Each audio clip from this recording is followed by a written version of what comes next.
அஸ்ஸலாமு அலைக்கும். ஜாபர் கான் இஸ்லாமிய திருமண தகவல் மையத்தின் அமைப்பாளர்.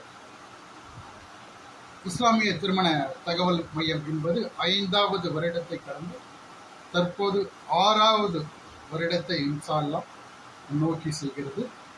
இதில் 10,000க்கு மேற்பட்ட வரன்கள் நேரடியாகவும் மறைமுகமாகவும் இதில் இணைக்கப்பட்டுள்ளது. இந்த இஸ்லாமிய திருமண தகவல் மையம் என்பது ஒரு இணையதள சேவை. மிகவும் பாதுகாப்பானது, நம்பிக்கையானது. ஒரு பெரும்பாலும் இணையதளம் என்றாலே நமது மக்களுக்கு ஒரு பயம் இருக்கும். பணம் வாங்கி கொண்டு ஏமாற்றி விடுவார்கள் அப்படிங்கிற ஒரு பயம் எல்லாருக்குமே இருக்கும். ஆனால் அந்த ஒரு பயம் நம்ம இஸ்லாமிய திருமண தகவல் மையத்தில் சுத்தமாக கிடையாது. முழுமையான பாதுகாப்பு இருக்குங்க. யார் இங்கே பதிவு பண்ண வந்தாலும் முழுமையான விசாரணை ஆவணங்கள் வாங்கி தான் நாங்கள் இதில் ஜாயின்ட் பண்ணுறோம். இதில் பெண்கள், ஆண்கள், முதல் திருமணம், மறு திருமணம் சொல்லி தனித்தனி குரூப் இருக்கு. ஆண்கள் குரூப்பில் பெண்கள் விவரம், பெண்கள் குரூப்பில் ஆண்கள் விவரம் அப்படின்னு சொல்லி நாங்கள் தினமும் அந்த குரூப்பில் யார் யார் இங்கே பதிவு பண்ணியிருக்காங்களோ அவங்கள அந்த குரூப்பில் நாங்கள் இணைக்கிறோம். இணைச்சு தினமும் பதிவு வந்துக்கிட்டே இருக்கும். புதிய விவரங்கள், முந்தைய விவரங்கள், பழைய விவரங்கள் வந்துக்கிட்டே இருக்கும்.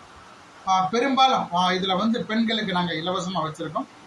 ஆண்களுக்கு ஒரு சிறிய கட்டணம். சிறிய கட்டணம் என்பது வசதியை பொறுத்து. சொந்த வீடு இல்லாதவங்க, வருமானம் குறைவான நபர்கள்,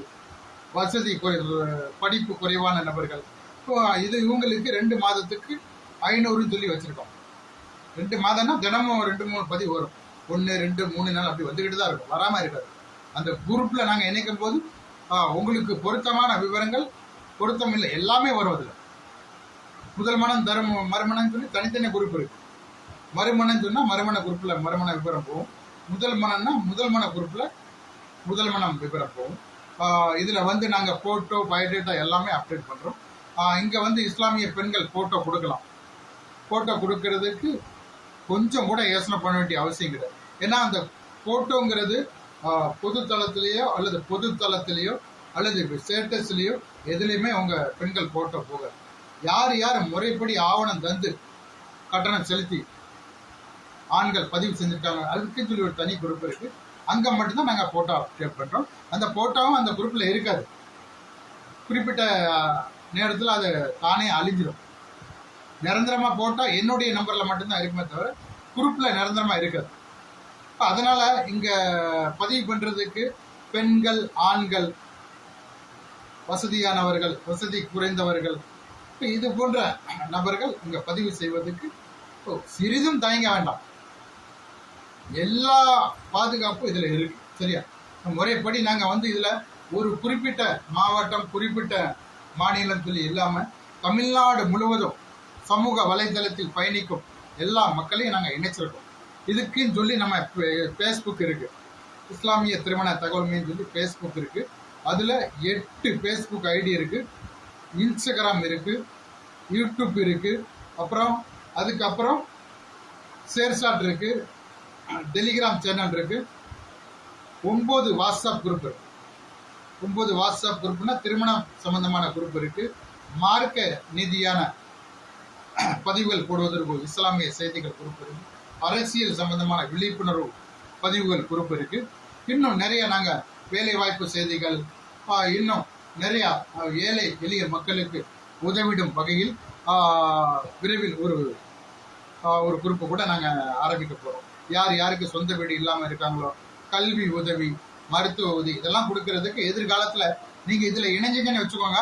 எதிர்காலத்தில் அந்த குரூப்போட பலன் உங்களுக்கு கிடைக்கும். எதிர்காலத்தில் அப்படி எங்களுக்கு ஒரு திட்டம் இருக்குது. நீண்ட நாட்களாக சொந்த வீடு இல்லாமல் அவதிப்படும் மக்களுக்கு உதவும் வகையில் அதுக்குன்னு சொல்லி ஒரு சிறிய அறக்கட்டளையை நாங்கள் துவங்க உள்ளோம். அதே மாதிரி இந்த மருத்துவ சிகிச்சைக்கு வசதி இல்லாத நபர்களுக்கு உதவிட அவங்களுக்கு சொல்லி ஒரு குரூப் ஆரம்பிக்க போகிறோம். அடுத்தது கல்வி மேற்கொண்டு கல்வி படிக்க வசதி இல்லாமல் திண்டாடும் நமது இஸ்லாமிய சமுதாய மக்களுக்கு உதவிட கல்வி திட்டம் அப்படின்னு சொல்லி ஒரு வாட்ஸ்அப் நம்ம கொண்டு வர போகிறோம். அடுத்தது நாம இன்னொரு குறிப்பு, திருமணத்துக்கு இங்க பதிவு செய்துள்ள பெண்களுக்கு ஏதாவது விதவை பெண்கள் அல்லது ஏழ்மையான பெண்கள், கணவரை இழந்த பெண்கள், தகப்பனாரை இழந்த பெண்கள், தாயாரை இழந்த பெண்கள், இது போன்ற நிறைய பெண்கள் இருக்கிறாங்க. அவங்கெல்லாம் திருமணத்துக்கு ஒரு தயார் ரெடி செய்யும் போது ரொம்ப கஷ்டப்படுறாங்க பாவம். இப்போ அவங்களுக்கும் உதவுற மாதிரி ஏதாட்டும் ஒரு திட்டம் நாங்கள் எதிர்காலத்தில் கொண்டு வருவோம். இதில் இந்த திட்டங்கள் எல்லாமே யாருக்கு பொருந்துன்னா, இந்த திருமண தகவல் மையத்தில் பதிவு செய்தவர்கள், பதிவு செய்வதற்கு வரும் நபர்கள், வரன் அமைந்தவர்கள், வரன் அமைய போவர்கள் எல்லாருக்கும் இந்த திட்டம் பொருந்தும். இதில் பதிவு செஞ்சவங்க பதிவு வரன் அமைஞ்ச பிறகும் எங்களுடைய ஸ்டேட்டஸ் பதிவுகள், மணமகன் மணமகள் பதிவுகள் எல்லாமே அவங்களுக்கு தொடர்ந்து தெரியும். ஒரு முறை வரன் அமைஞ்சிட்டு அப்படின்னு சொன்னால் நம்பர் எடுக்க மாட்டோம், ஸ்டேட்டஸில் தெரியதான் செய்யும். வரன் அமையலைன்னா குரூப்லேயும் நம்பர் இருக்கும், ஸ்டேட்டஸ்லேயும் நம்பர் இருக்கும். வரன் அமைஞ்சா ஸ்டேட்டஸில் மட்டும்தான் நம்பர் இருக்கும். ஸ்டேட்டஸில் நாங்கள் மார்க்க பதிவு, விழிப்புணர்வு பதிவு, எனது வீடியோ பதிவு, மணமகன் மணமகன் பதிவு, இப்படி நிறையா வந்துக்கிட்டே இருக்கும், டெய்லி வந்துக்கிட்டே இருக்கும். இதை நாங்கள் எங்கேருந்து நடத்துகிறோன்னா, இப்போ நான் பணி நிமித்தமாக சென்னையில் இருந்தால் சென்னையிலேருந்து நடத்துவோம். சொந்த பணிகளுக்காக என்னுடைய இல்லம் தூத்துக்குடி, மதுரை இது போன்ற இடத்துல இருந்தால் அங்கேயும் நடத்துவோம். ஒரு சில இடத்துல பெங்களூரில் நம்மளுடைய அலுவலகம் இருக்குது, அங்கேயும் நான் போனால் ஒரு 10-20 நாள் இருப்போம். அங்கேருந்து நான் நடத்துவேன். மும்பை மீரா ரோடு பயந்தர் அங்கேயும் ஆஃபீஸ் இருக்குது, அங்கே போனாலும் ஒரு 10-15 நாள் அங்கேருந்து நடத்துவோம். பொதுவாக எங்கே இருந்தாலும் தமிழ்நாட்டில் இல்லை வெளிநாட்டிலே வெளிமாநில எங்கே இருந்தாலும் இந்த சேவை இணையதளம் என்பதால் இதில் பதிவு செய்ய வரும் நபர்கள் அனைவரும் வாட்ஸ்அப்பில் மட்டும்தான் பதிவு பண்ணுவாங்க. இப்போ அதனால் யார் பதிவு பண்ணாலும் அந்த பதிவு இங்கு பதிவு செய்யப்பட்ட அனைவருக்கும் அவர்கள் பார்வைக்கு வந்துடும். தினமும் இதில் பதிவு வரும், பதிவு வராத நாளே இருக்காது. தினமும் கண்டிப்பாக பதிவு வரும். ஒருவேளை பதிவு வர்றதுக்கு தாமதம் ஆகிடுனா முந்தைய விவரம் நாங்கள் போடுவோம். இப்போ ஏதாட்டும் ஒரு வகையில் உங்களுக்கு வரன் விவரம் கிடைக்கி நீங்கள் நம்பரை வாங்கிட்டு போய் நீங்களும் பேசலாம். ஒருவேளை உங்களுக்கு பேசுறதுல சிரமம் இருந்தால் நாங்களும் பேசி தருவோம். நாங்கள் பேசி தர்றதுனால எந்த ஒரு எக்ஸ்ட்ரா கட்டணம் கிடையாது. நீங்கள் ஆரம்பத்தில் ஒரு கட்டணம் நீங்கள் கட்டுறீங்க பார்த்தீங்களா, அந்த கட்டணம் தான் ஒரு கட்டணம், தவிர திருமணத்துக்கு பின்பு ஒரு கட்டணம் கிடையாது. உங்களுக்கு நாங்கள் பேசி தருவதனால எந்த ஒரு கட்டணமும் கிடையாது. இப்போ அதனால் நீங்கள் இதில் வந்து ஒரு முழுமையான நம்பிக்கை வச்சு நீங்கள் இதில் பயணிக்கலாம். யாருமே சுத்தமாக தயங்கக்கூடாது. இங்கே பணம் கட்டினா வரன் அமையுமா அல்லது பணத்தை வாங்கிட்டு ஏமாத்துறோம் அப்படின்னு சொல்லி யாருமே பயப்பட வேண்டாம்.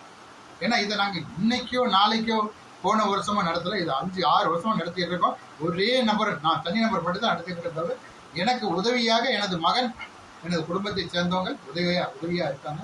இந்த ஸ்டேட்டஸ் போடுறதுக்கோ அல்ல சமூக வலைதளத்தில் பதிவு போடுறதுக்கோ அதை பகிர்வதற்கோ, மணமகன் மணமகள் ஏதாட்டு தகவல் கேட்க ஒருவேளை நான் இல்லைன்னா என்னோட குடும்பத்தை சேர்ந்தவர் உங்களுக்கு வாட்ஸ்அப்பில் பதிலளிப்பாங்க. இப்போ மற்ற திருமண தகவல் மையத்தெல்லாம் நீங்கள் பதிவு பண்ணிட்டு பணம் கட்டிங்கன்னா அவங்க எந்த ஒரு ரிப்ளையும் பண்ண மாட்டாங்க. ஏதாட்டும் நீங்கள் கேட்டால் பை சொல்ல மாட்டாங்க. நீங்கள் ஃபோன் பண்ணால் அவங்க எடுக்க மாட்டாங்க. ஏன்னா தண்ணி ஃபோன் பண்ணால் எடுக்க மாட்டாங்க.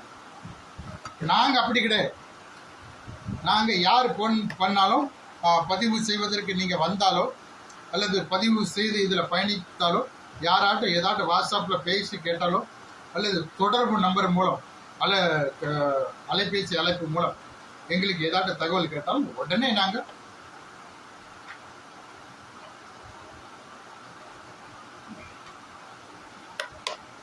நாங்கள் அவங்களுக்கு பதில் அளிக்கிறோம், ரிப்ளை பண்ணுறோம்.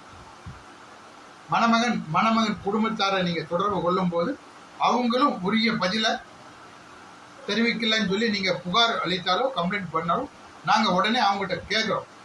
அவங்களுக்கு ஏன் பதில் சொல்லலை என்ன எதுன்னு சொல்லி கேட்குறோம். இப்போ நீங்கள் இதில் வந்து பதிவு பண்ணி நாங்கள் குரூப்பில் ஜாயின் பண்ணும்போது அந்த குரூப்பில் பதிவு வரும்போது நம்பர் ஒரு சில நேரத்தில் நம்பர் இருக்கும். ஒரு சில மணமகள் குடும்பத்தை நாங்கள் யார் கேட்குறாங்களோ அவங்களுக்கு மட்டும் நம்பர் கொடுங்க, குரூப்பில் நம்பர் போடாதீங்க அப்படின்னு சொன்னால் ஃபோட்டோவையும் போடாதீங்கன்னு சொன்னால் அந்த ஃபோட்டோ நம்பர் போட மாட்டோம், பயோடேட்டா மட்டும்தான் நாங்கள் போடுவோம். பயோடேட்டா மட்டும் நாங்கள் போடுவோம். அப்படி போடும்போது இப்போ நீங்கள் உங்களுக்கு அது பிடிச்சிருந்தது, நீங்கள் வாட்ஸ்அப்பில் வந்து நீங்கள் என்கிட்ட கேட்டிங்கன்னா இந்த விவரம் எங்களுக்கு பொருத்தமாக இருக்குது, எதிர்பார்க்குற வயசு, படிப்பு, உயரம், மொழி எல்லாமே கரெக்டாக இருக்குது. அதனால் இவங்களோட பயோடேட்டா நீங்கள் அனுப்பியிருக்கீங்க, குரூப்பில் போட்டிருக்கீங்க, எங்களுக்கு மேற்கொண்டு புகைப்படம், கான்டாக்ட் நம்பர் கொடுங்க, நாங்கள் பேசிக்கிறோம். அல்லது நீங்களே அவங்களுக்கு விருப்பம் இருக்கான்னு சொல்லி கேட்டு சொல்லுங்கள்.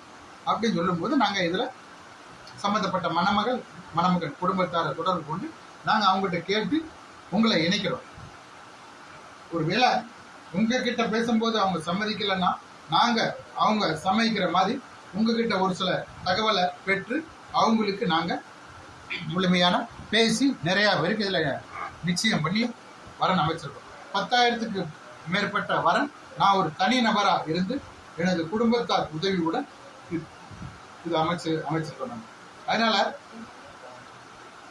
இந்த திருமண தகவல் மையம் ஃபேஸ்புக்கில் நீங்கள் ஆன்லைனில் போனால் ஃபேஸ்புக்கில் சர்ச் பண்ணாலும் வரும். இன்ஸ்டாகிராமில் இஸ்லாமிய திருமண தகவல் மையம் சொல்லி சர்ச் பண்ணால் வரும். அப்புறம் யூடியூப்லேயும் வரும். டெலிகிராமில் போய் இஸ்லாமிய திருமண தகவல் மையம் சொல்லி சர்ச் பண்ணால் அதுலேயும் வரும். புரியுதா? ரெண்டாவது நீங்கள் ஃபேஸ்புக்கில் போய் சர்ச் பண்ணாலும் வரும். எல்லா இதுலேயும் நாங்கள் இருக்கோம். புரியுதா?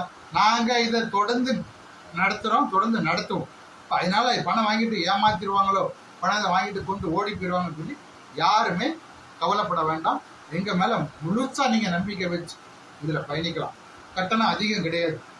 நீங்கள் மற்ற இடத்துலலாம் போனீங்கன்னு வச்சுக்கோங்க, 5,000, 10,000, 20,000, 30,000 இந்த அளவுக்கு திருமணத்துக்கு முன்பு ஒரு கட்டணம், திருமணத்துக்கு பின்பு ஒரு கட்டணம், திருமணம் நிச்சயம் ஆகும்போது ஒரு கட்டணம், நிறைய பணம் நீங்கள் கொடுக்க வேண்டியிருக்கும். ஆனால் இங்கே அப்படி கிடையாது. வசதி குறைவான நபர்கள், சொந்த வீடு இல்லை, படிப்பு குறைவு, வருமானம் குறைவு, அவங்களுக்கு 2 மாத கால அவகாசம் 500 ரூபா தான் நாங்கள் வச்சிருக்கோம். வெறும் 500 ரூபா. அதே மாதிரி நடுத்தர வசதி கொண்டவர்கள், நடுத்தர வசதின்னா ஒருவேளை இடம் இருக்கலாம், நல்லா படிச்சிருக்கலாம், ஏதாவது வருமானம் ஓரளவு இருக்கலாம். இது போன்ற நபர்களுக்கு நாங்கள் மணமகனுக்கு 800 ரூபா வச்சிருக்கோம். 800 ரூபான்னா 800 800 ரூபா நாங்கள் வச்சிருக்கோம்.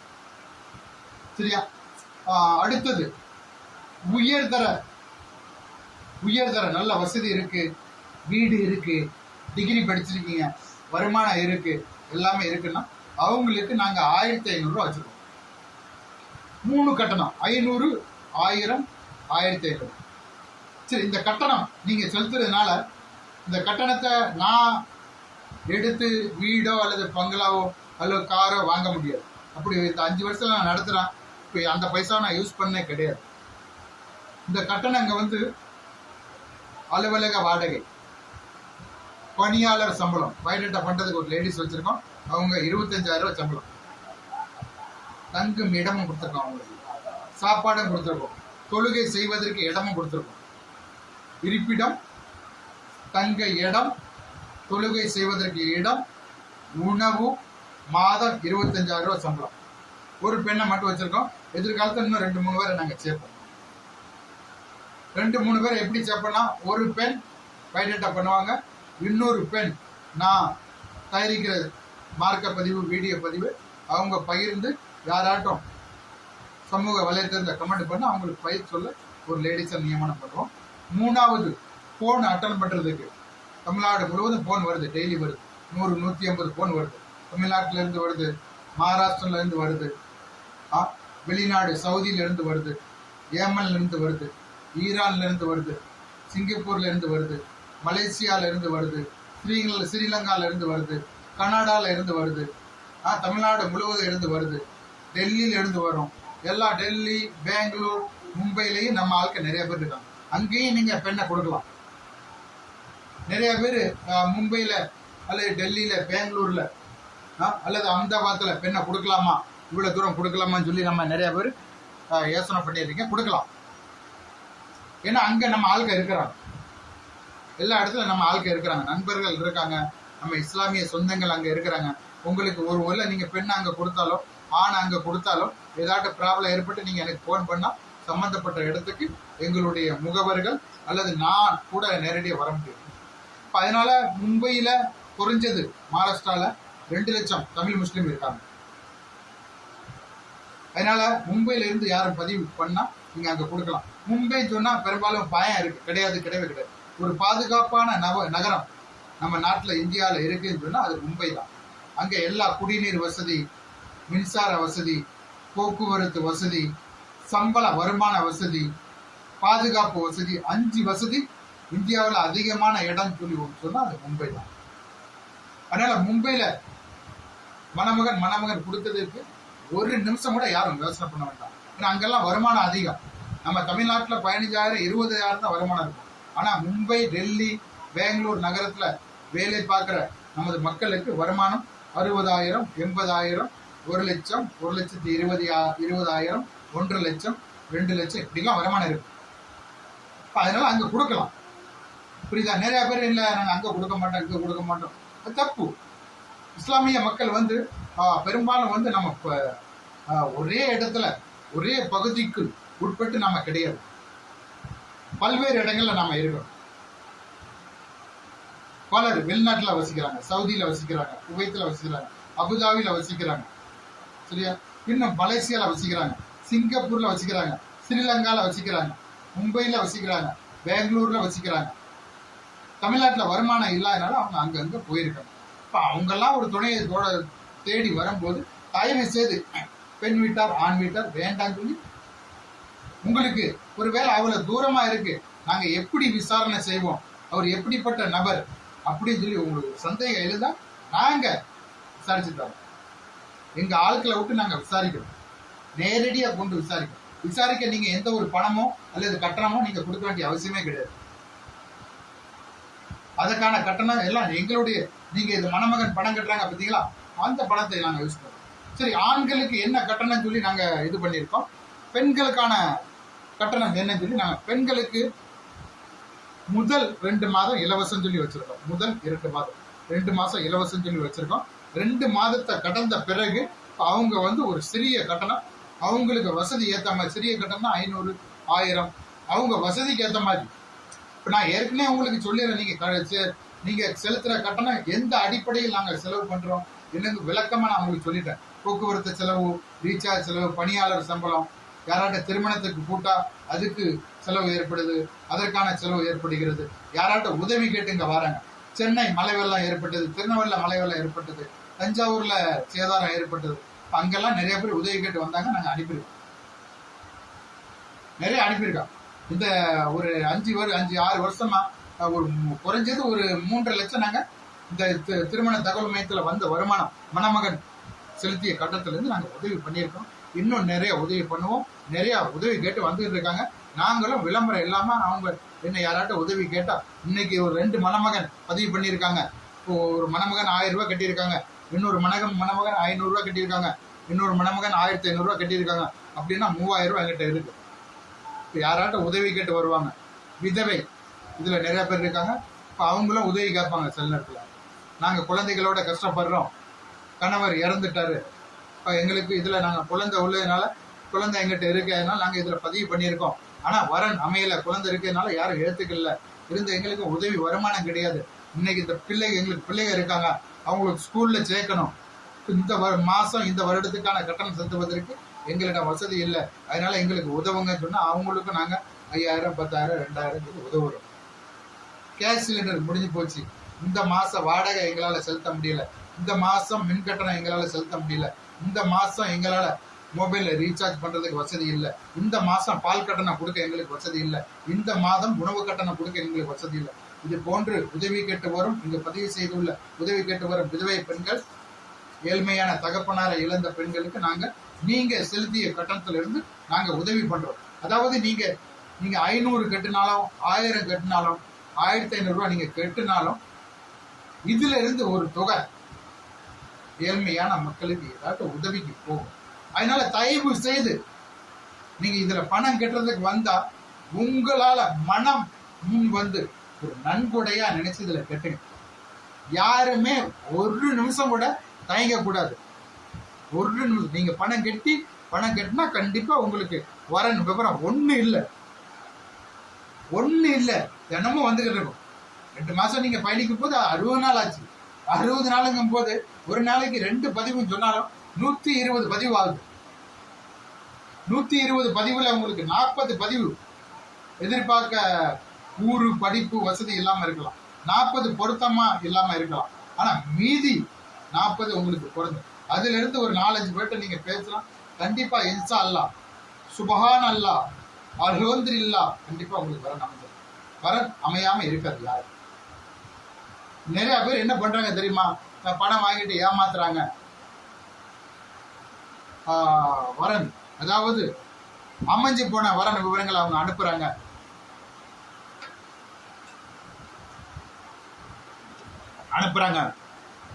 பொருத்தமில்லாத விவரம் அனுப்புறாங்க அப்படின்னு சொல்லி பெரிய இந்த கட்டின பணத்துக்கு ஒரு விடை கிடைக்காமலே போயிரு. ஆனா இதுல அப்படி கிடையாது. அவங்க எதிர்பார்க்கிற ஊரு இதுல வந்து மற்ற திருமண தகவல் மையத்துல நீங்க போனீங்கன்னா போட்டோ வராது. பெண்கள் போட்டோ வராது, பெரும்பாலும் வராது. ஏன்னா எல்லா திருமணத்தை தகவல் மையத்தையும் பெண்கள் நம்ப மாட்டாங்க. என்ன மட்டும்தான் நம்புவாங்க. தமிழ்நாட்டில் பெண்கள் ஏன் மேல நம்பிக்கை வச்சு மட்டும்தான் பெண்கள் புகைப்படம் கொடுப்பாங்க. மற்ற திருமண தகவல் மையத்தில் கொடுக்க மாட்டாங்க. ஏன்னா நான் ஒரு ஸ்டிக்கான ஆளு, விவரம் தெரிந்த ஆளு, எப்படி அப்டேட் பண்ணணும்னு தெரியணும் தெரிஞ்ச ஆளு. சமூக வலைதளத்தில் நான் விழிப்புணர்வு வீடியோ டெய்லி போடுறேன். இந்த வீடியோங்கிறது இது வேற. இன்னொரு வீடியோ டெய்லி வந்துகிட்டு இருக்கு. அதுல போதிய ஆலோசனை, அறிவுரை இதெல்லாம் நான் சொல்லிடுறேன். ரெண்டாவது, அந்த திருமண தகவல் மையத்துல 10,000க்கு மேற்பட்ட வரன் அமைஞ்சிருக்கு. இப்ப அதுல இதுவரை ஒரு பிரிவு ஏற்பட்டது.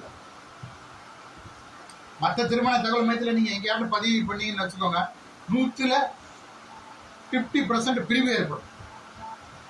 100ல் 50% பிரிவு ஏற்படும். காரணம் ஏன் பிரிவு ஏற்படுதுன்னா, அவங்க முறையா விசாரிக்க கிடையாது, ஆவணங்கள் வாங்குறது கிடையாது, பிரிவுக்கான பேப்பர் வாங்குறது கிடையாது, எந்த ஒரு விசாரணை என்று பணத்துக்காக அவங்க பணம் கட்டினாலே போதும். யாராட்டும் வேற திருமண தகவல் நீங்க பதிவு பண்ண போனீங்கன்னு வச்சுக்கோங்க, நீங்க பணம் கட்டினாலே முடிஞ்சது.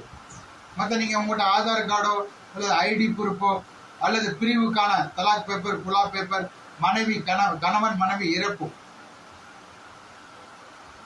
இது சம்பந்தமான பேப்பரையும் அவங்க கேட்க மாட்டாங்க. இப்ப நாங்க அப்படி கிடையாது. யாராட்டும் இங்க பதிவு பண்ண வந்தா கணவன் மனைவி இறப்புன்னு சொன்னா இறப்பு சான்றிதழ் நாங்க கேட்கிறோம். எப்படி இறப்பு ஏற்பட்டது அதை நாங்க கேட்கிறோம். புலா பேப்பர், எதற்காக பிரிவு ஏற்பட்டது, என்ன பிரச்சனை ஏற்பட்டது, கணவன் வேற பெண்களோட தொடர்பா அல்லது குடிப்பழக்கமா, அதையும் நாங்க கேட்கிறோம். கேட்டு அதை அப்டேட் பண்றோம். ரெண்டாவது, பெண்கள் எதற்காக பிரிவு ஏற்பட்டது, அதையும் நாங்க அவங்ககிட்ட கேட்கிறோம். இதெல்லாம் ஒருவேளை தவறான கணவன் கொடுமை காரணமாக மனைவி ஓட்டம், வேறு திருமணம், அப்படிப்பட்ட நபர்கள் நாங்க பதிவு பண்றது. பிரிவுக்கான ஆவணத்துல கருத்து வேறுபாடு, ரெண்டு பேருக்கும் ஒரு ஒற்றுமை இல்லை, ஏற்றம் தாழ்வு, இதன் காரணமாக ஏதாட்டும் பிரிவு ஏற்பட்டா இப்ப நாங்க அவங்கள நான் குரூப்ல சேர்க்கிறது. அதாவது கொடுமை, தற்கொலை, கணவன் கொடுமை, இது போன்ற நாங்க சேர்க்கிறது. மற்றபடி கருத்து வேறுபாடோ அல்லது ஏதாட்டும் வித்தியாசமா இருந்தா நாங்க அவங்கள சேர்க்கிறோம். எல்லாம் முழுமையான ஆவணங்கள் வாங்கி நாங்க சேர்க்கும் போது இதுல முழுமையான நம்பிக்கை, பாதுகாப்பு எல்லாமே இருக்கு. சரி, இதுல இன்னொரு நான் ஒரு கருத்தை சொல்றேன். இதுல நீங்க பதிவு பண்ணிருங்க. பதிவு பண்ண வரும்போது ஒரு கண்டிஷன் இருக்கு. என்ன கண்டிஷன்னா, நீங்க பேச்சுவார்த்தை நடத்துறீங்க பாத்தீங்களா, யாராட்டும் ஒரு மணமகள் நம்பர் வாங்கிட்டு போறீங்க. நீங்க பேச்சுவார்த்தை 2 பேரும் நடத்திட்டு அது எங்களுக்கு தெரிவிச்சிருக்கோம்.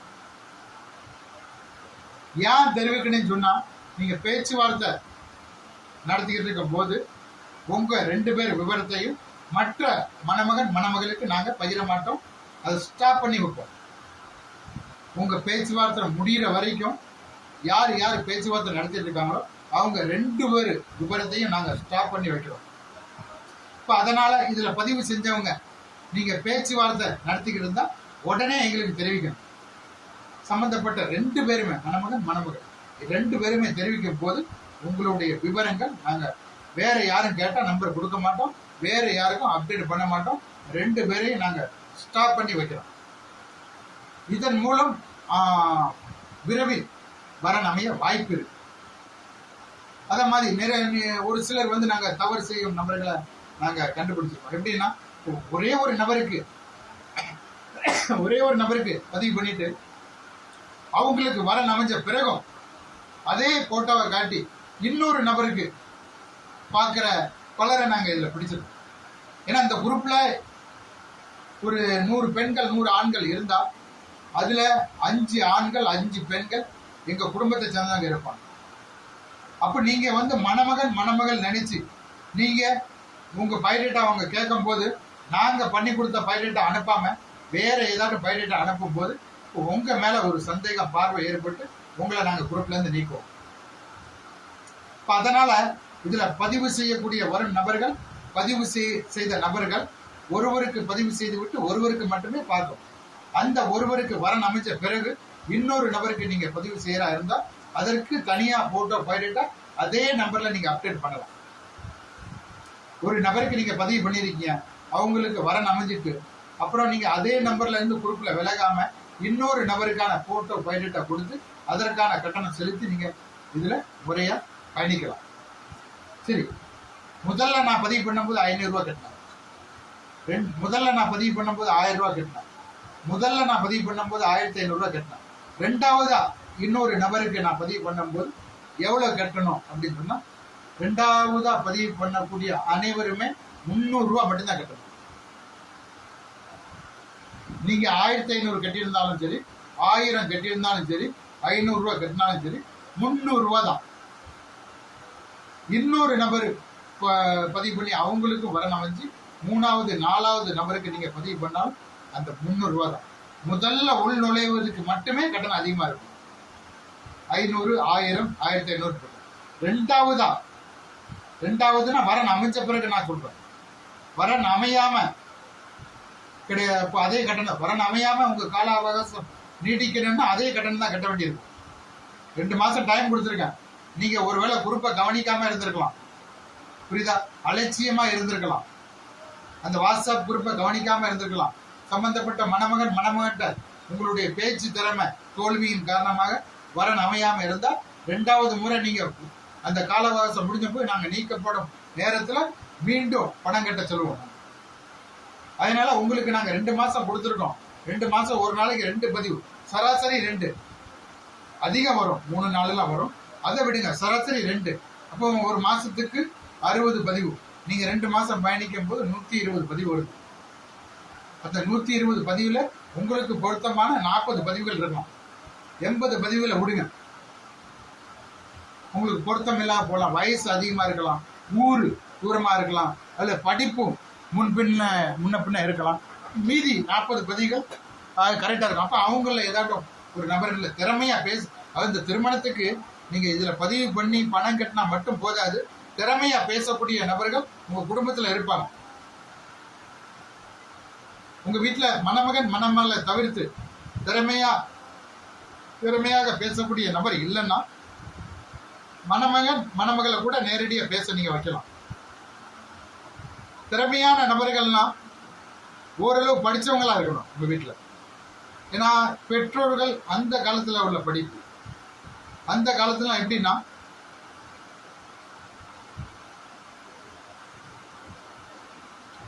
அந்த காலத்துல 5, 10, 7, 8 இப்படிதான் படிச்சிருப்பாங்க. இந்த காலத்துல அப்படி கிடையாது. எல்லாருமே டிகிரி 10, 12, பிஎஸ்சி, பிகாம், எம்பி அப்படி நிறைய படிச்சிருக்காங்க.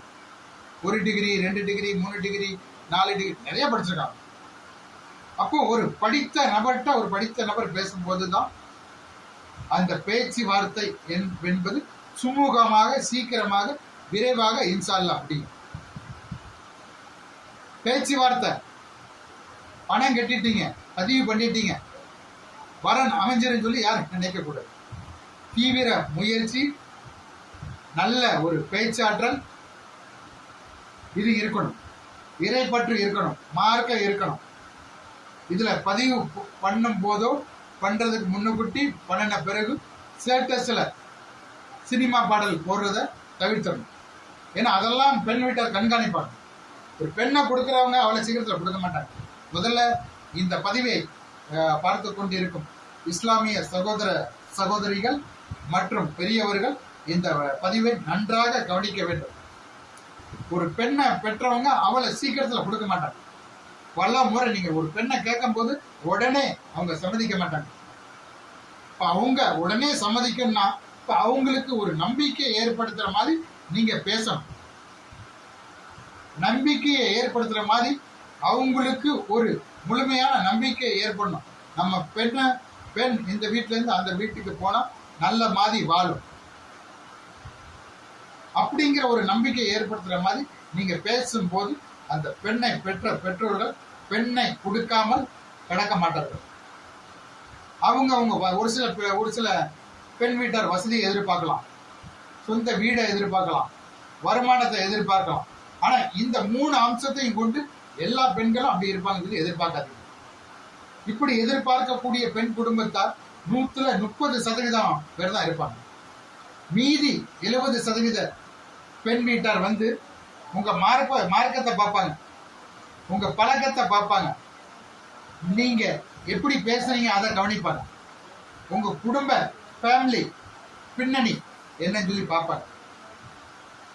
70%. அப்போ அந்த 70% மணமகள் குடும்பத்தாருக்கு அவங்க நம்பிக்கை ஏற்படுத்துற மாதிரி நீங்க பேசணும். 30% பெண் வீட்டார் வருமானம், வசதி, சொந்த வீடு இதை எதிர்பார்ப்பாங்க. அவங்க கூட அப்படி எதிர்பார்த்து காத்திருந்து அவங்கள சம்மதிக்காத பட்சத்துல அவங்க கூட இந்த 70%ல ஜாயிண்ட் ஆக வாய்ப்பு இருக்கு.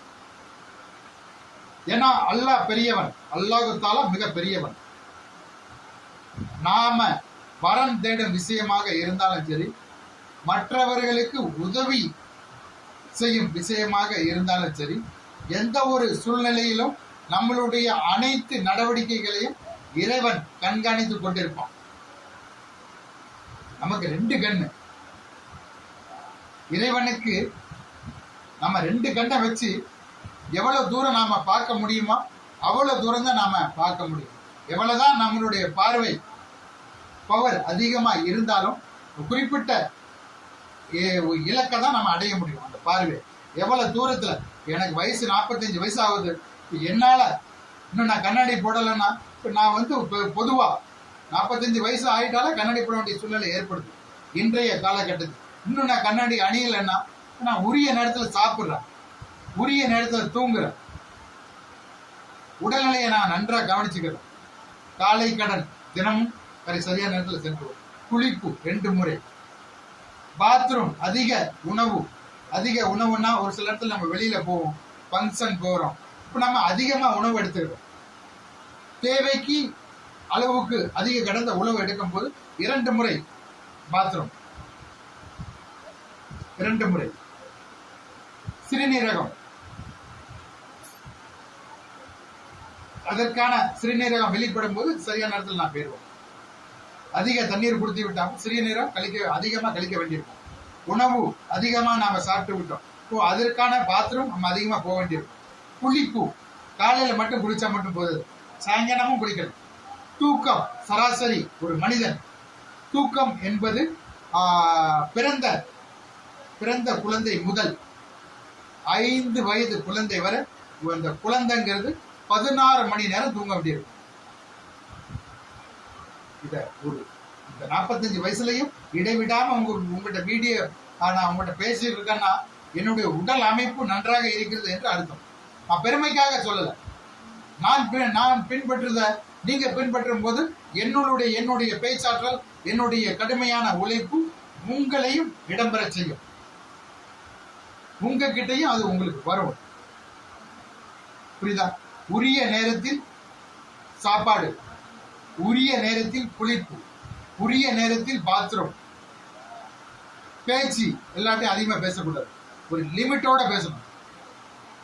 பேச்சுக்குன்னு சொல்லி உள்ள ஒரு மிஷின் இருக்கும், நாம பேச பேச அந்த உள்ள ஒரு மிஷின் ஹீட்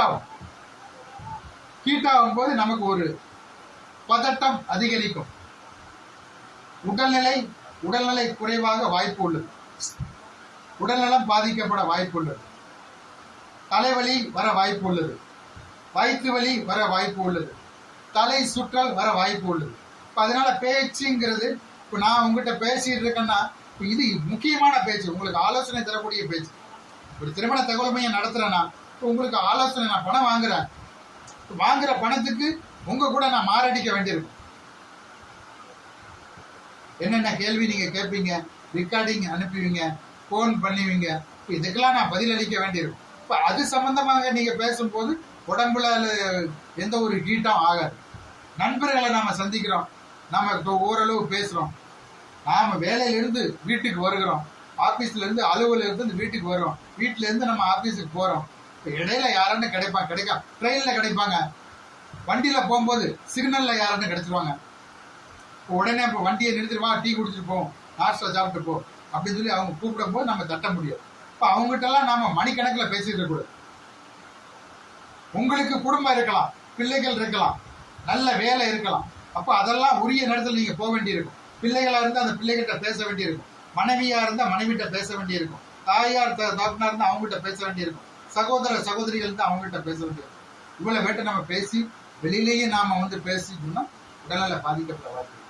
ஆனா சுருக்கமா பேசுங்க, ஆனா கண்டிப்பா பேசுங்க. குடும்பத்தை சேர்ந்தவங்க கண்டிப்பா பேசுங்க. அதிகமா மனைவி தாயார் மனைவிட்ட அதிகமா பேசுங்க. ஒரு மனைவி ஒரு திருமணம் பண்ணி வராங்கன்னா நீங்க முதல் நாள் எப்படி அந்த மனைவிட்ட பேசுனீங்களோ அதே மாதிரி கணவன்கிட்ட மனைவி எப்படி பேசுனாங்களோ அதே பேச்சு கடைசி வரை இருக்கணும். ஒருபோதும் நிலை தடுமாறக்கூடாது. குழந்தை பெற்று விட்டாச்சு,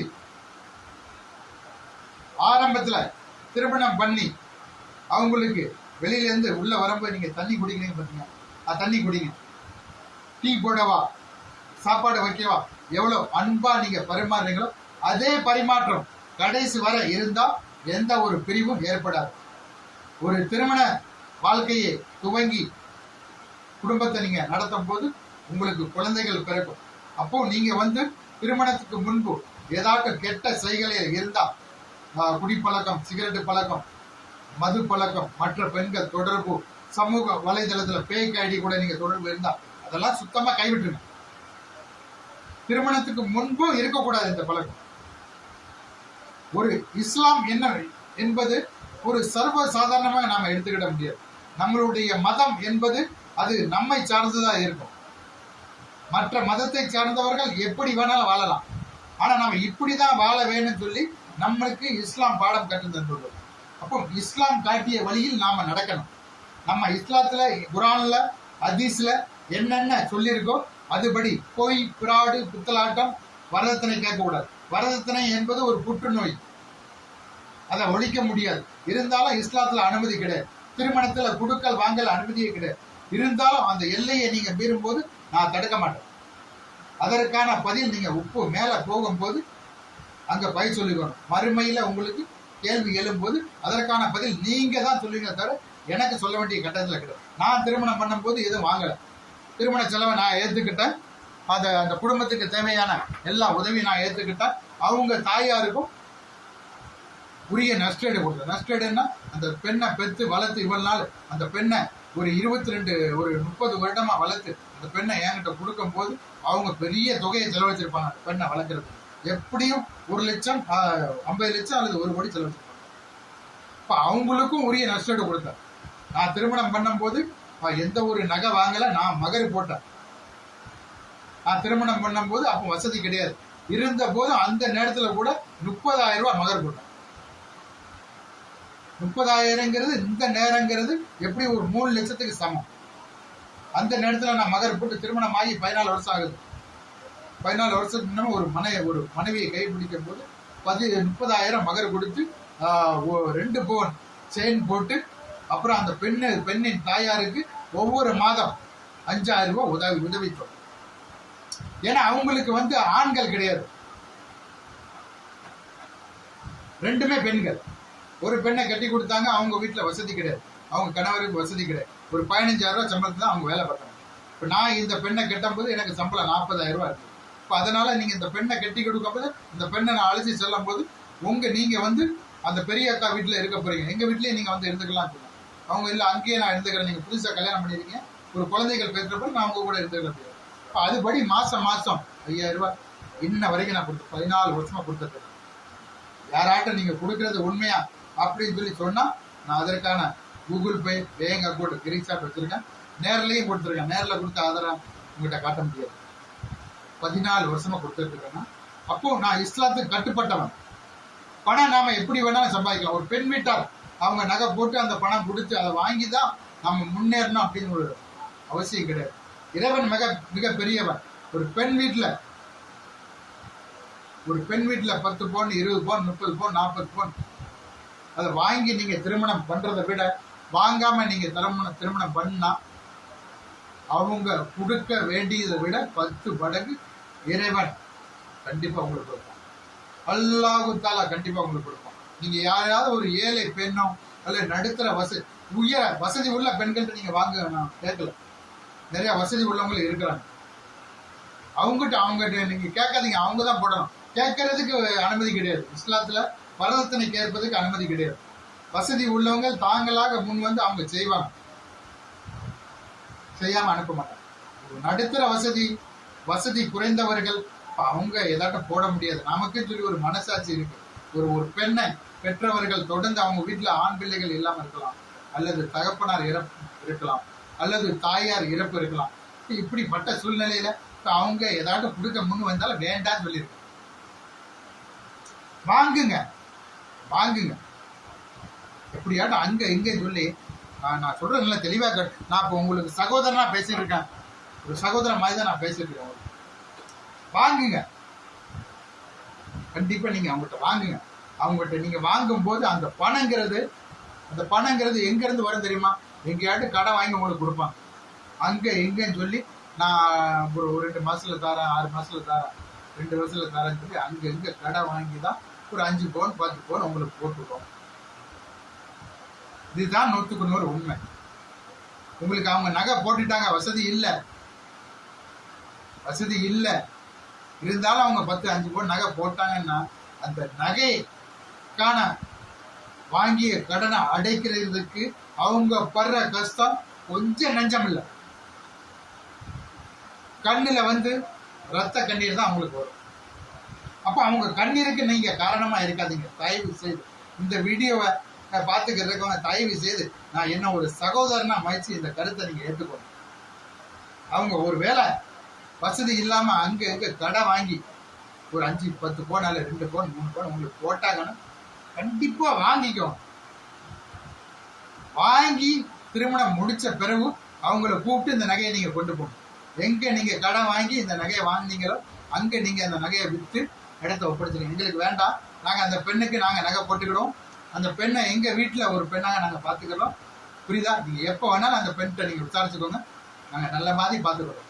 நீங்க எப்ப அந்த பெண்ணை பார்க்க விரும்புறீங்களோ நாங்களே உங்க வீட்டுக்கு கூப்பிட்டு வரோம் அப்படின்னு சொல்லி நீங்க அனுப்புனா அந்த பெண்ணை கொடுக்குறவங்க சந்தோஷமா உங்களுக்கு அந்த பெண்ணை கொடுத்துட்டு போவோம். ப்ளீஸ் ஒரு வீடியோவை நீங்க கண்டிப்பா ஷேர் பண்ணுங்க, மற்றவங்களுக்கு இந்த தகவலை தெரியும். நிறைய பேர் கண்டிப்பா அந்த பெண் வீட்டுல நகை பணம் வாங்காம திருமணம் செய்யக்கூடாது என்ற அடிப்படையில் அவங்ககிட்ட கட்டாயமா 5 பவுன் 10 பவுன் 15 பவுன் நகையை வாங்கி அவங்க பாவம் கஷ்டப்பட்டு அந்த கடனை அடைக்கிறதுக்கு 5 வருஷம் 10 வருஷம் 1க்கு 2 3 வட்டி கட்டி ரொம்ப கஷ்டப்பட்டு அவங்க இது பண்றாங்க. ப்ளீஸ் இந்த வீடியோவை நீங்க கண்டிப்பா ஒரு சகோதரனா நினைச்சு நீங்க கேட்டுக்கோங்க. 2வது இல்ல நீங்க பதிவு பண்ண வந்தா கண்டிப்பாக என்னென்ன நீங்க கொடுக்கணும்னு சொல்லி நான் உங்களுக்கு சொல்றேன். முதல்ல இதுல நீங்க பதிவு பண்ண வந்தேன்னு வச்சுக்கோங்க, வாட்ஸ்அப்ல அஸ்ஸலாமு அலைக்கும் சொல்லணும். வாட்ஸ்அப்ல அஸ்ஸலாமு அலைக்கும் சொல்லணும். அஸ்ஸலாமு அலைக்கும் சொன்னா நாங்க பதிலளிப்போம். வலைக்கும் சலாம் சொல்லி நாங்க பதிலளிப்போம். அதுக்கு பிறகு நீங்க ஒரு தற்போது எடுக்கப்பட்ட புகைப்படம்னா ஒரு 3 மாசத்துக்கு உள்ள எடுக்கப்பட்ட தற்போது எடுக்கப்பட்ட ஆண் பெண் புகைப்படம். பெண்ணா இருந்தா தலையில கண்டிப்பா துணி இருக்கணும். துணி இல்லாத புகைப்படம் நாங்க பெற மாட்டோம். ஒரு வேளை எங்க மேல நம்பிக்கை இல்லை, நாங்க பெண்ணோட புகைப்படம் உங்களை நம்பி கொடுக்க மாட்டோம் அப்படின்னு சொன்னா புகைப்படம் இல்லாம நீங்க கொடுக்கலாம், ஒன்றும் தப்பு கிடையாது. ஆனா புகைப்படம் இல்லாம நீங்க விவரம் கொடுக்கும் போது உங்களை பெரும்பாலான நபர்கள் கான்டாக்ட் பண்ண வாய்ப்பு இருக்காது. ஏன்னா ஒரு வாழ போகக்கூடிய நபர்கள் அந்த பெண்ணின் முகம் உயரம் எல்லாம் பார்க்காம அவங்களை கான்டாக்ட் பண்ண வாய்ப்பே கிடையாது. அதாவது ஒரு நீங்க பெண்ணோட புகைப்படம் கொடுக்கும் போது உங்களை தொடர்பு கொள்ளக்கூடிய நபர் ஒரு 10 பேருன்னு சொன்னா புகைப்படம் இல்லாம நீங்க பதிவு கொடுக்கும் போது உங்களை கான்டாக்ட் பண்ணக்கூடிய நபர் 2 அல்லது 1 பேர் தான் இருக்கும். ஆனா புகைப்படம் கொடுக்கலாம், ஒன்றும் பிரச்சனை கிடையாது. நாங்க பொதுத்தளத்துல போடுறது கிடையாது. சம்பந்தப்பட்ட மணமகன் குரூப்புனா 4 குரூப் இருக்கு. முதல் திருமணத்துல மணமகன் குறிப்புக்கு 4 இருக்கு. மறுமணத்துல கிடையாது. மறுமணம் சொன்னா ஒரே குறிப்பு தான். சகோதரிகள் பெண்களுக்கு குறிப்பு, ஆண்களுக்கு ஒரு குறிப்பு, ஒரே குறிப்பு தான். முதல் திருமணம் சொல்லும் போது 4 குறிப்பு இருக்கு. 4 குறிப்புனா சென்னை மண்டலம் 1, திருச்சி மண்டலம் 1, கொங்கு மண்டலம் 1, தென் மண்டலம் 1. நீங்க திருச்சியில இருந்து பதிவு பண்ணா உங்களுக்கு டெல்டா பகுதி மண்டலத்தில் நாங்கள் இணைப்போம்.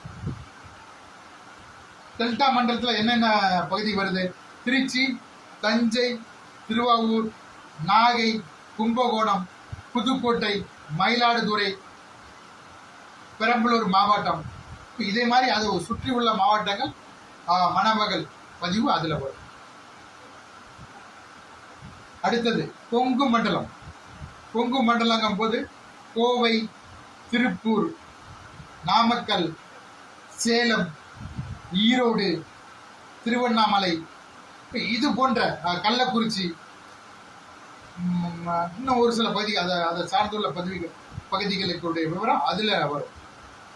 சென்னை மண்டலம் 3வது மண்டலம். ஏற்கனவே உங்களுக்கு டெல்டா பகுதி தெரிவிச்சுட்டேன். அப்புறம் கொங்கு மண்டலம் தெரிவிச்சாச்சு. அடுத்தது சென்னை மண்டலம். சென்னை மண்டலத்தில் எந்தெந்த பகுதி வருது? சென்னை, திருவள்ளூர் மாவட்டம், காஞ்சிபுரம், செங்கற்பட்டு, சிதம்பரம், ராணிப்பேட்டை, கடலூர், திண்டிவனம், பாண்டிச்சேரி, திருவள்ளூர் மாவட்டம். இந்த பகுதியிலிருந்து யாராட்ட பதிவு வந்தா சென்னை மண்டலத்தில் நாங்கள் இணைப்போம். அடுத்தது தென் மண்டலம். தென் மண்டலத்தில் யார் எந்த தென் மண்டலத்தில் நீங்க ஒருவேளை நான் உங்களை இணைச்சா தென் மண்டலத்துல இருந்து யாராவது வந்தா பதிவு பண்ணா இந்த மண்டலத்துல இருந்து தனி மண்டலம் இருக்கு. தேனி, திண்டுக்கல், மதுரை, ராமநாதபுரம், விருதுநகர், அப்புறம் திருநெல்வேலி, சிவகங்கை மாவட்டம், காரைக்குடி சிவகங்கையில் வந்துருக்கு. புரியுதா? அப்புறம் திருநெல்வேலி, தூத்துக்குடி, தென்காசி, கன்னியாகுமரி, இந்த பகுதி மணமகள் விவரம் அதுல வரும்.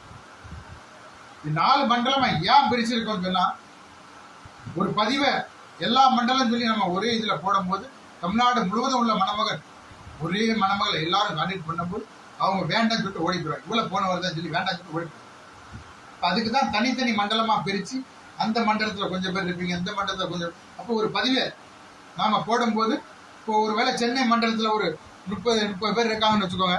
இப்போ இந்த 30 பேருக்கு நாம பதிவை அனுப்பும் போது அந்த 30 பேருக்கு பொருந்தாது.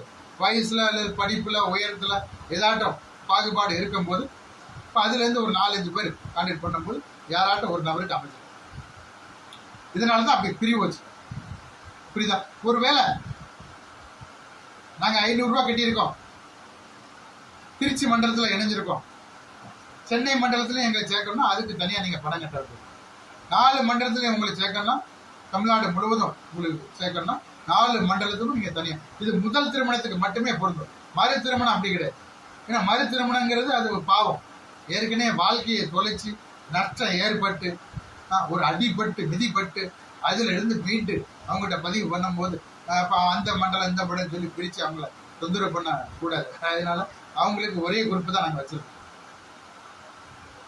புரியுதா? நீங்க இதுல பதிவு பண்ண வந்தா கீழ்காணும் மண்டலத்துல ஆண்கள் இணைக்கப்படுவார். பெண்களுக்கு சொல்லி ஒரே மண்டலம் தான் தமிழ்நாடு முழுவதும். பெண்கள் குறிப்பு சொல்லி முதல் திருமணம் மறு திருமணம் தனித்தனி குறிப்பு இருக்கு. அவங்களுக்கு ஒரே குறிப்பு தான். சரியா? நீங்க பதிவு பண்ண வரும்போது அஸ்லாம் வலைக்கும் சொல்லுவீங்க, வலைக்கும் அஸ்லாம் சொல்லி நாங்க சொல்லுவோம். நீங்க புகைப்படத்தை அனுப்ப வேண்டியிருக்கோம். அப்புறம் பயோடேட்டா ஆப்ஷன் நாங்க அனுப்புவோம். பயோடேட்டா எப்படி நீங்க தமிழ் ஆங்கிலம் 2 மொழியில நாங்க அனுப்புவோம். நீங்க அதை டைப் பண்ணி வாட்ஸ்அப்ல டைப் பண்ண வசதி இருந்தால் தமிழ்ல டைப் பண்ணா தமிழ்ல டைப் பண்ணுங்க, ஆங்கிலத்துல டைப் பண்ணா ஆங்கிலத்துல டைப் பண்ணுங்க. முதல்ல அதை காப்பி எடுங்க. முதல்ல காப்பி எடுத்துட்டு நீங்க அதை மறுபடியும் ஒட்டுங்க. அந்த நம்ம டைப் பண்ற பார்த்தீங்களா வாட்ஸ்அப்ல, அதில் ஒட்டுங்க. ஒட்டி அது பக்கத்திலே நீங்க டைப் பண்ணுங்க. பெயர், வயது, கல்வி, உயரம், எடை, தகப்பனார் பெயர், மாத வருமானம், வேலை, எதிர்பார்க்கும் வயது, எதிர்பார்க்கும் ஊர், சகோதரர் சகோதரி, அப்படி வரிசையா இருக்கும்போது அது பக்கத்திலே டைப் பண்ணுங்க. டைப் பண்ணிட்டு போய் சேவ் பண்ணி எனக்கு அனுப்பு. இப்படிதான் நம்ம பயோடேட்டா பண்ணணும். பயோடேட்டா இப்படிதான் பண்ணணும். புரியுதா? இப்படி பேட்டை பண்ணி ஒருவேளை உங்களுக்கு டைப் பண்ண தெரியல, சிரமமா இருக்கு அப்படின்னு சொன்னா நீங்க ஒரு பேப்பர்ல கூட எழுதி நாங்க ஆப்ஷன் அனுப்பியிருப்போம். அதை பார்த்து பார்த்து பேருன்னா பேரு, வயசுனா வயசு, ஒருவேளை பெற்றோர்கள் இறப்புனா அதை குறிப்பிடும். தகப்பனார் பெயர், தாயார் பேர் நாங்க கேட்கற கிட்ட தகப்பனார் பேர் மட்டும் தான் இருக்கும். ஒருவேளை தாயார் இறப்புனா அது கீழே தகப்பனார், கீழே தாயார் இறப்பு சொல்லி நீங்க குறிப்பிடணும். தகப்பனார் அவருடைய பேரு குறிப்பிட்டு, ஒருவேளை அவங்க இறப்புனா அல்ல இறப்பு சொல்லி குறிப்பிடணும். தாயார் உள்ளார்னா உள்ளார் சொல்லி அதை நீங்க எதுவுமே போடாதீங்க, அது பேரு கூட போட வேண்டாம். ஒருவேளை தாயார் இறப்புனா அதை நீங்க கீழே தனியா டைப் பண்ணணும். சரியா? என்ன படிச்சிருக்கீங்க ஷார்ட்கட்டா போடணும், நீளமா அடிக்கிட்டே போகாதீங்க படிப்பு. இது வாழ்க்கை துணை தேடுறதுக்காக நாம வந்திருக்கோம், புரியுதா? வேலை தேடி நாம வரல. நிறைய பேர் என்ன பண்ணுவாங்க தெரியுமா, படிப்பை நீளமா கொண்டு போங்க, ரொம்ப அட்டையும் கொப்பா. அவங்க நீளத்தை பார்த்துட்டு நிறைய பெண்கள் ஆண்கள் குடும்பம் ஓடி போயிடும். இது என்ன பெரிய கன்றாவியல் இருக்கு. அதிகம் படிச்சவனா இருந்தா ரொம்ப பிரச்சனை பண்ணுவானே, அதிகம் படிச்ச பெண்ணா இருந்தா குடும்பத்துக்கு நமக்கு லாய்க்கப்படுமா, நம்மளுடைய பேச்செல்லாம் அந்த பெண் கேட்குமா அப்படின்னு ஒரு பயம் ஏற்படுது. ஒரு சூழ்நிலையை நான் சொல்றேன். ஒரு பையன் அதிகமா படிச்ச அதிகம் நீளமா ஒரு படிப்பை போடும்போது பெண்கள் வீட்டில் என்ன நினைக்கிறாங்க தெரியுமா, இவ்வளவு படிச்சவன் நிறைய பிரச்சனை பண்ணுவானே அப்படின்னு சொல்லி பயந்து கான்டாக்ட் பண்ண மாட்டாங்க. அதே மாதிரி பெண்ணா இருந்தா இவ்வளவு நீளமா படிப்பு போட்டின்னு வச்சுக்கோங்க, அப்படியே எங்க அப்பா இந்த இவ்வளவு படிச்ச பெண்ணு நமக்கு சோறு பொங்கி தருவாளா, நம்மளுடைய அம்மா வாப்பா பேச்ச கேட்பாங்களா, சகோதர சகோதரிய பேச்ச கேட்பாங்களான்னு சொல்லி பயந்து போய் அவங்களும் உங்களை கான்டாக்ட் பண்ண மாதிரி ஷார்ட்கட்டா போடுங்க. உங்களுடைய படிப்பை போடுங்க, ஷார்ட்கட்டா நம்ம போட முடியும், ரொம்ப நீளமா போடக்கூடாது, ஷார்ட்கட்டா போடுங்க. மாத வருமானம் உண்மையான விவரத்தை போடுங்க. அந்த மாத வேலைன்னு சொல்லி போட்டிருப்போம். வேலைன்னு சொல்லி உங்களுக்கு என்ன வேலை செய்றீங்களோ அதை நீங்க எழுதுங்க. எந்த கம்பெனியில வேலை பார்க்குறோ அதையும் எழுதுங்க. அது கீழே நீங்க அந்த கம்பெனில எத்தனை வருடமா வேலை பார்க்குறீங்க அதையும் எழுதுங்க. வேலைன்னு சொல்லி ஒரு ஆப்ஷன் வரும் பயோடேட்டால. என்ன வேலை பார்க்குறீங்க அதை எழுதணும். எந்த கம்பெனியில நீங்க வேலை பார்க்குறீங்க அதை எழுதணும். எத்தனை வருஷமா நீங்க வேலை பார்க்குறீங்க அதை எழுதணும். வேலைங்கிறது பெண் மணமகள் இதுல வராது, ஆண்களுக்கு மட்டும்தான் வரும். மணமகள் இதுலயும் வரும். ஒருவேளை அவங்க வேலை பார்க்கலன்னு சொன்னா இல்லைன்னு சொல்லி அதில் போட்டிருக்கு. வேலை பார்க்குறாங்க அவங்களும் இந்த 3 வாக்கியத்துக்கு அவங்களும் விட அளிக்கணும். வருமானம் ஆண்கள் கண்டிப்பாக அதில் போடணும், பெண்களாக இருந்தால் தவிர்க்கலாம். போடனா போடலாம், போடுற பற்றி ஒன்றும் பிரச்சனை கிடையாது, போடனா போடுங்க. சொந்த வீடு, பெரும்பாலும் சொந்த வீடு இருக்குன்னா இருக்குன்னு போடுங்க, இல்லைன்னா இல்லைன்னு போடுங்க. இடம் வாங்க போறோம், இடம் வாங்கி உள்ளோம் அதை போடுங்க. சரியா?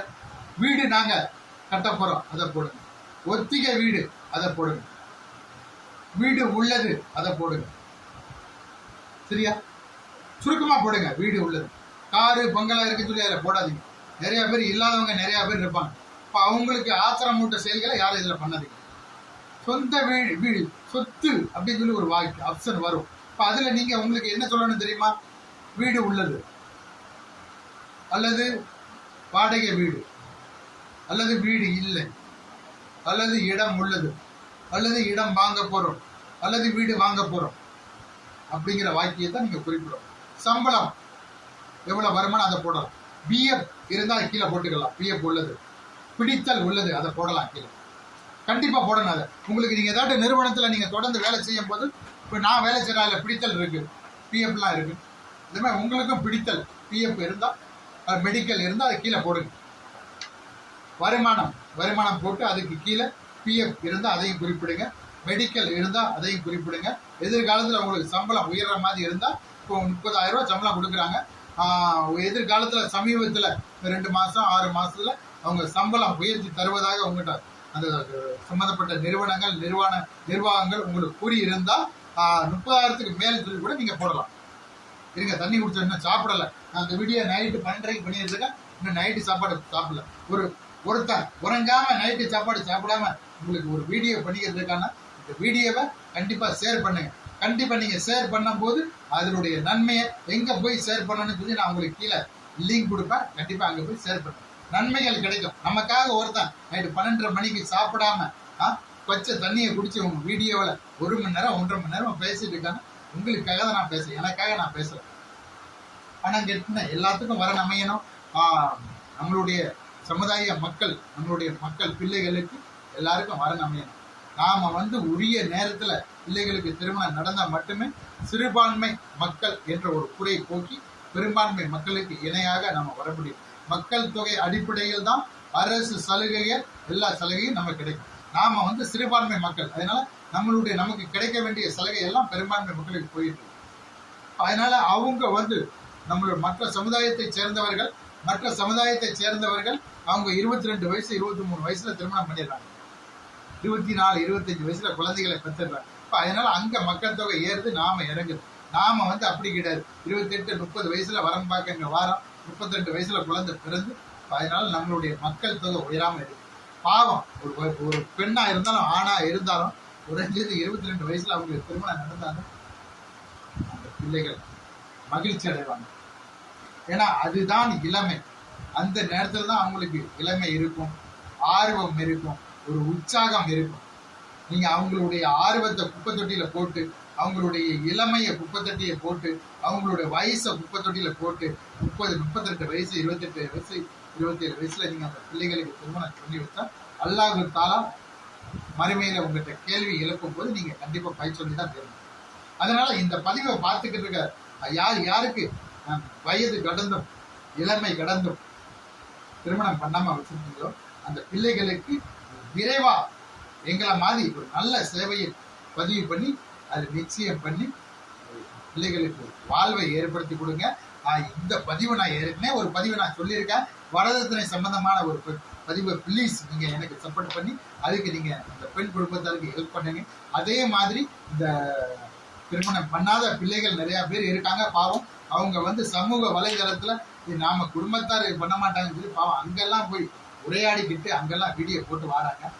அவங்க தப்பு பண்றதுனா சமூக வலைதளத்துல அவங்க பதிவு போடுறாங்க, சினிமா ஸ்டேட்டஸ் போடுறாங்க. மற்ற சமுதாய மக்கள்கிட்டலாம் அவங்க உரையாடிக்கிட்டு மதமாற்றம் ஏற்படக்கூட வாய்ப்பு இருக்கு. புரியுதா? கள்ள தொடர்பு ஏற்பட கூட வாய்ப்பு இருக்கு. புரியுதா? அதனால தயவு செய்து அந்த பிள்ளைகளுக்கு 22 வயசு ஆயிட்டா உடனே எங்களை மாதிரி ஒரு நல்ல திருமணத்தை எங்கிட்ட கூட நீங்க பண்ணுங்க.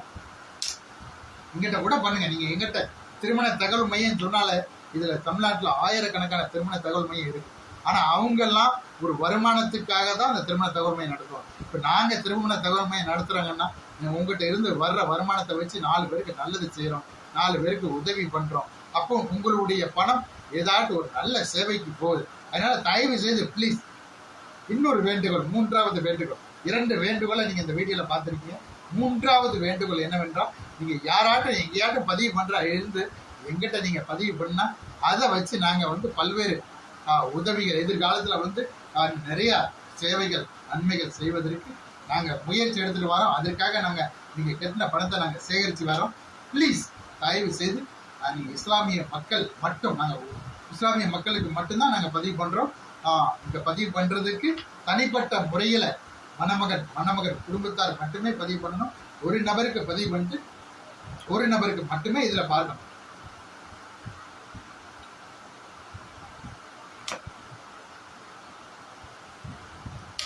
ஒரு நபருக்கு மட்டும்தான் பார்க்க முடியும். திருமண புரோக்கர்கள், இடைத்தரகர்கள், குடிப்பழக்கம் உள்ளவர்கள், மார்க்கத்துக்கு கட்டுப்படாதவர்கள், குடிப்பழக்கம் உள்ளவர்கள், பீடி சிகரெட் உள்ளவர்கள், மார்க்கத்துக்கு எதிராக செயல்படும் நபர்கள், நமது சமுதாயத்துக்கு எதிராக செயல்படும் அரசியல் கட்சியில் பயணிக்கும் நபர்கள் இதில் பதிவு செய்வதற்கு அனுமதி இல்லை.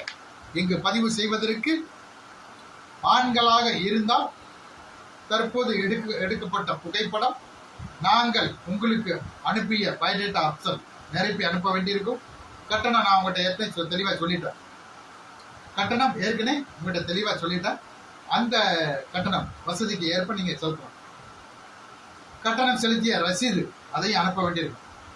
போட்டோ, பயோடேட்டா, ஏதாட்டும் ஒரு ஐடி கார்டுன்னா மணமகனா இருந்தா Aadhaar card, PAN card, voter ID, ration card, driving licence அல்லது ஏதாவது ஒரு நிறுவனத்தில் பணிபுரியும் ஐடி கார்டு, இது ஏதாவது ஒன்றை புகைப்படம் எடுத்து எங்களுக்கு வாட்ஸ்அப்ல அனுப்பணும்.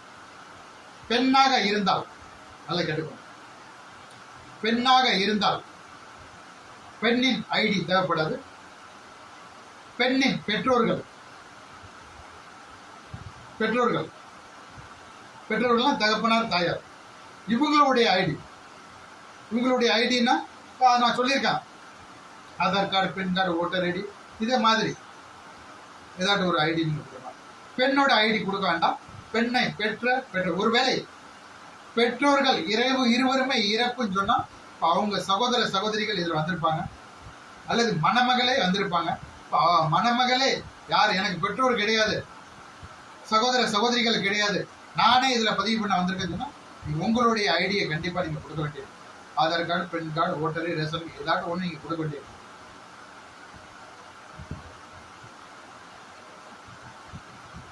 பகல் முழுவதும் வேலை பார்த்துட்டு அங்க இங்க நான் டெலிவரி வேலை பார்க்குறேன். டெலிவரினா நான் 4 மாடிடம் 3 மாடி கட்டிடம் ஏறி டெலிவரி கொடுத்துட்டு பார்சல் கொடுத்துட்டு சைன் வாங்குற வேலை தான் நம்ம ஒரு சில டெலிவரி நிறுவனத்தில் பணம் வாங்க வேண்டிய வேலை இருக்கு. இதே மாதிரி நான் காலையில இருந்து சாயங்காலம் வரை அந்த வேலையும் பார்க்குறேன், இடைப்பட்ட நேரத்தில் இந்த வேலையும் பார்க்குறேன். மொத்தம் நான் 16 மணி நேரம் முடிச்சிருக்கேன்.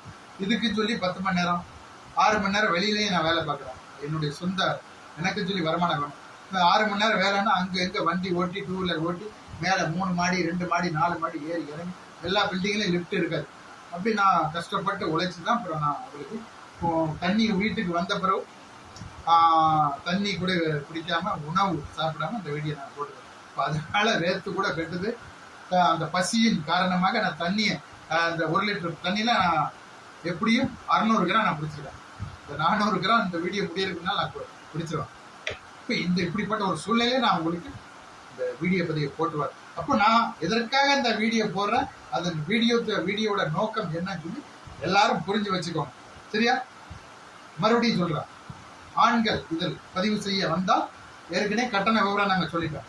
தற்போது 3 மாதத்திற்குள் எடுக்கப்பட்ட ஃபுல் சைஸ் ஆர்ப் சைஸ் ஸ்டைலா நிக்கிற போட்டோ அனுப்பக்கூடாது. வாகனத்துல இருக்கிற மாதிரி போட்டோ அனுப்பக்கூடாது. சாதாரணமா ஒரு நார்மலா நிக்கிற மாதிரி கண்ணாடி போட்டு நிக்கலாம், அது ஒன்றும் பிரச்சனை கிடையாது. ஏதாட்டு நீங்க பிளேனுக்கு முன்னால காருக்கு முன்னாடி அதை முன்னாடி அதெல்லாம் ஒன்று வண்டியில இருக்கிற மாதிரியோ இல்ல மற்றொரு நபருடன் சேர்ந்து இருக்கிற மாதிரி அனுப்பக்கூடாது. நீங்க மட்டும்தான் அந்த போட்டோல தெரியணும்.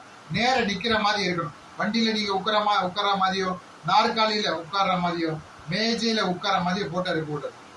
ஃபுல் சைஸ் போட்டா கண்டிப்பா ஆஃப் சைஸ் கிடையாது. ஒருவேளை உங்கள்கிட்ட ஆஃப் சைஸ் மட்டும்தான் இருக்குன்னா தற்காலிகமா ஆஃப் சைஸை கொடுத்துட்டு அப்புறம் நீங்க ஃபுல் சைஸ் போட்டோ எடுத்த பிறகு அதுக்கு பிறகு ஆஃப் சைஸ் போட்டோ பயோடேட்டால இருந்து எடுத்துட்டு ஃபுல் சைஸ் போட்டோ நாங்கள் அப்டேட் பண்ணிடுவோம். பயோடேட்டா நாங்க பண்ணி தரோம் உங்களுக்கு.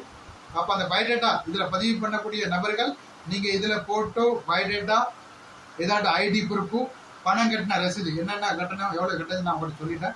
அந்த எவ்வளவு பணம் கட்டினீங்களோ அந்த ரசீதை நீங்க எங்களுக்கு அனுப்ப வேண்டியிருக்கும். போட்டோ பயோடேட்டா நாங்க அனுப்பின பயோடேட்டா மட்டும்தான். நீங்க அனுப்புற பயோடேட்டா நாங்க ஏற்றுக்கொள்ள மாட்டோம். நாங்க ஆப்ஷன் அனுப்புவோம், அதுதான் எங்களுக்கு தேவை. போட்டோ பயோடேட்டா ஏதாட்டும் ஒரு ஐடி கார்டு போட்டோ எடுத்து அனுப்பணும். அடுத்தது பணம் கட்டின ரசீது. உங்ககிட்ட பணம் எப்படி கட்டுறதுன்னா போன்பே, கூகுள் பே, பேடிஎம் என்கிட்ட இருக்கு. போன்பே, கூகுள் பே, பேடிஎம் என்கிட்ட இருக்கு. இப்போ அதுல 8080830287 ஜாபர் கான் இஸ்லாமிய திருமண தகவல் மையம் போட்டோ அதுல இருக்கும். போன்பே, கூகுள் பே, பேடிஎம்ல அதுல போட்டோ இருக்கு. இப்போ நீங்க பாத்துக்கலாம். 8080830287 போன்பே, கூகுள் பே, பேடிஎம் இதுல நீங்க பணம் கட்டலாம். ஒருவேளை நீங்க வெளிநாட்டுல இருக்கீங்க, இப்போ வங்கி கணக்கு அனுப்புங்கன்னா வங்கி கணக்கை நாங்க தனியா அனுப்புவோம்.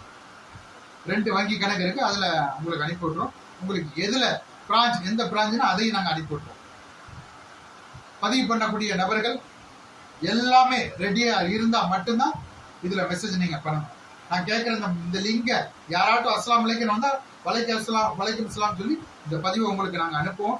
இதுல நான் என்னென்ன கேட்கறோம்னா அது எல்லாம் ரெடியா இருந்தா மட்டும்தான் நீங்க அப்டேட் பண்ணணும். பாதி விவரத்தை அனுப்பிவிட்டு நான் நாளைக்கு வரேன், அடுத்த நாள் வரேன், பணம் 2 நாள் கழிச்சு கட்டுறேன், இப்படிப்பட்ட நபர்கள் பதிவு அனுமதிக்கப்படாது. நீங்க மறுபடியும் வந்தாலும் நாங்க அனுமதிக்க மாட்டோம். எல்லாமே ஒரே நேரத்தில் அனுப்ப வேண்டியிருக்கு. பாதியை அனுப்பிட்டு மீதி நாளைக்கு அனுப்புறேன், அடுத்த மாசம் அனுப்புறேன், அடுத்த வாரம் அனுப்பி சொல்லி நீங்க தலைமறைவாகும் போது திரும்பவும் வரும்போது உங்க நம்பர் பிளாக் ஆகும், திரும்பவும் உள்ள வர முடியாது. ஏன்னா இது வாழ்க்கை துணை தேடக்கூடிய ஒரு நல்ல இதுல வந்து யாரும் டைம் பாஸ் நேரத்தை வீணடிக்கிற வேலையை யாருமே பார்க்க கூடாது. ஏன்னா வாழ்க்கை துணை தேடுவது என்பது மிக மிக அவசியமானது, மிக முக்கியமானது. இப்போ யாராண்டு நிறைய பேர் இதுல இருப்பாங்க, நேரத்தை வீணடிக்கிறது, டைம் பாஸ் பண்றது, எட்டி பார்க்கறது, அப்படி அரட்டை அடிக்கிறது, இதெல்லாம் பண்ணிட்டு பதிவு பண்ணாம கடந்து போயிடுவோம். இப்போ இது போன்ற நபர்கள் மீண்டும் வர முடியாது. ஏன்னா நாங்க நம்பரை நோட் பண்ணி வச்சிருப்போம்.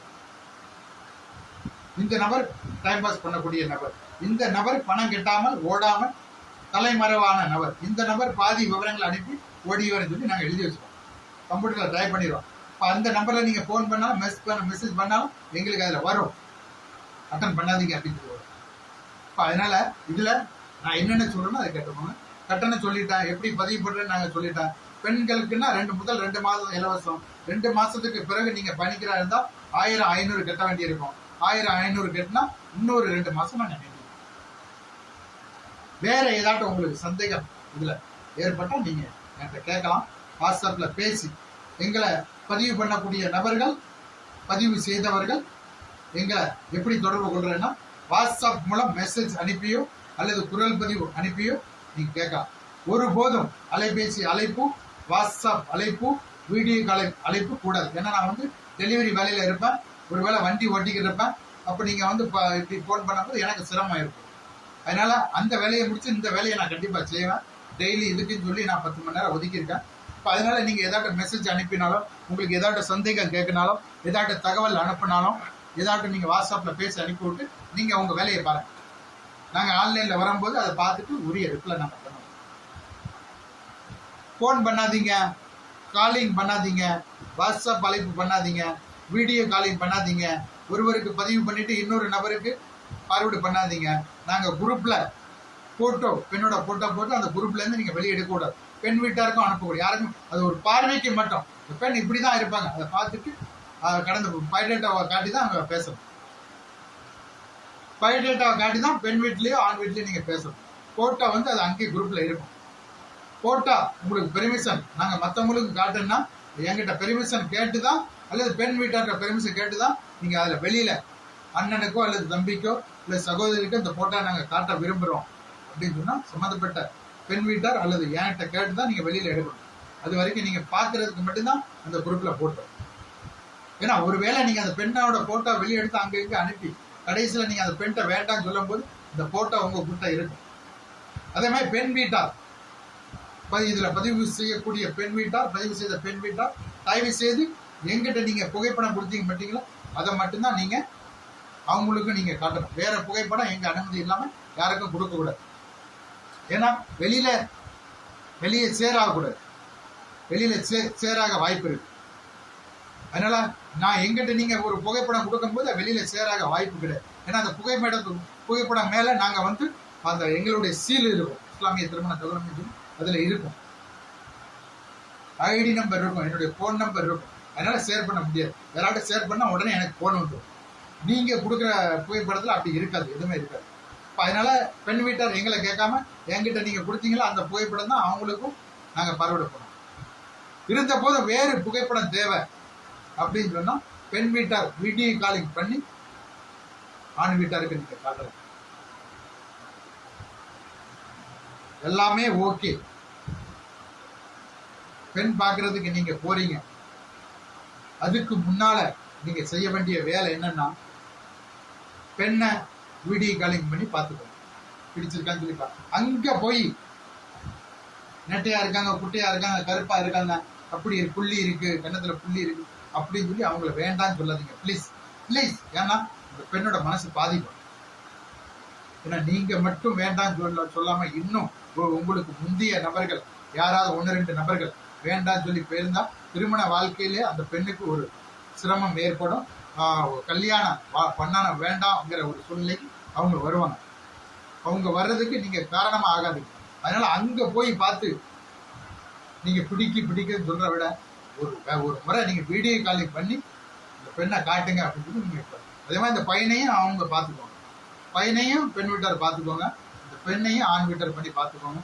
அதுல உங்களுக்கு பிடிச்சிருந்தா ஓகேன்னு சொன்னா நீங்க அங்க போங்க, அவங்களும் இங்க வாங்க, இங்க இருந்து அங்க போங்க, அங்க இருந்து இங்க வாங்க.